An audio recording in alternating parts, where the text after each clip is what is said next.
Itachi Pursuit Mission. Nang magtipon ng Akatsuki upang kunin ang apat na buntot, napag-alaman nila na ang kanilang dating miyembro, si Orochimaru, ay pinatay ni Sasuke. Nagalit si Deidara dahil pinatay ni Sasuke si Orochimaru bago pa man niya ito magawa, kaya naman, matapos maselyuhan ang apat na buntot, nagpas siyang papatayin si Sasuke.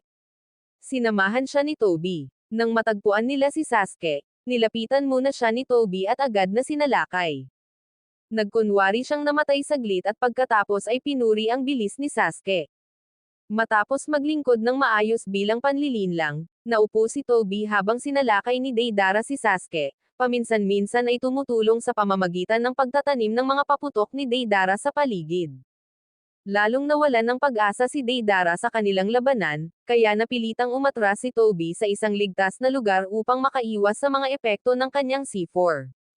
Sa huli, gumamit si Deidara ng C0, pinatay ang sarili at nadamay si Tobi sa pagsabog. Inulat ni Zetsu ang pagkamatay ni na Tobi at Deidara sa Akatsuki. Maya-maya pa, nagkita si Tobi kina Pain at Conan sa Amegakuri.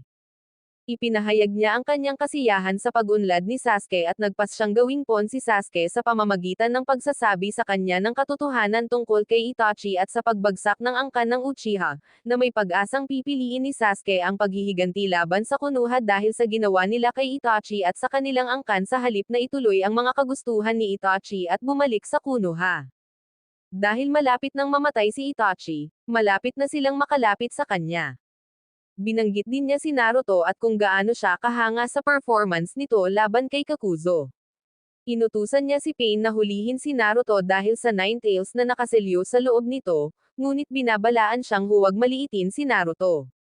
Umalis siya, na binabanggit na ang kanyang mga plano, ang mga plano ni Madara, ay malapit nang matapos. Patuloy na binabantayan ni Tobi si Sasuke habang lumalapit ito sa pakikipaglaban kay Itachi. Salamat sa panonood, magpatuloy sa kasunod na bahagi.